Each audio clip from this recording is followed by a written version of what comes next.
প্রিয় বন্ধুরা, আসলে সবারই কিন্তু মৃত্যু হবে। আমার এক দাদা মারা গেছে, তার এই কবরটা আসলে জানি না তার সাথে কী ব্যবহার করা হয় এই কবরের ভিতরে। তবে আমরা আশাবাদী যে দিনটা আজকে উনি পাইছেন, রমজানের আগের দিন, মাশাআল্লাহ একটা ভালো দিন। তবে তার জন্য দোয়া করবেন, আল্লাহ যেন তাকে বেহেশত নসিব করেন। তাহলে আমরা চিন্তা করে দেখেন, দুনিয়ার মধ্যে মানুষ কত অহংকার করে, আর টাকা পয়সা হইলে তার যে কি হইতে পারে।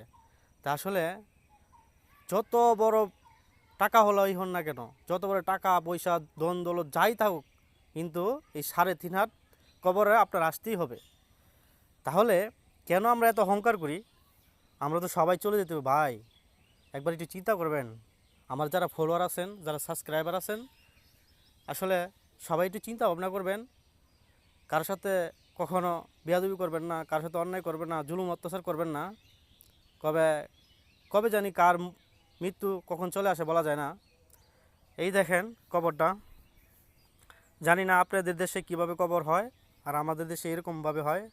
এই যে বাঁশ, মানুষ লড় দিয়া বিল্ডিং করে, আর আমার এখানে কবরে যাইব বাঁশ দিয়া। এই বাঁশের দাম আর কয় টাকা? বড় দিলে 500 টাকা একটা বাঁশের দাম। এই দেখেন মাটির মধ্যেই শুইতে হবে। সো আমি বলবো, আপনারা সময় থাকতে নিজেকে বদলে দেন, চিন্তা করুন মরণের কথা, আমার রসুলের কথা।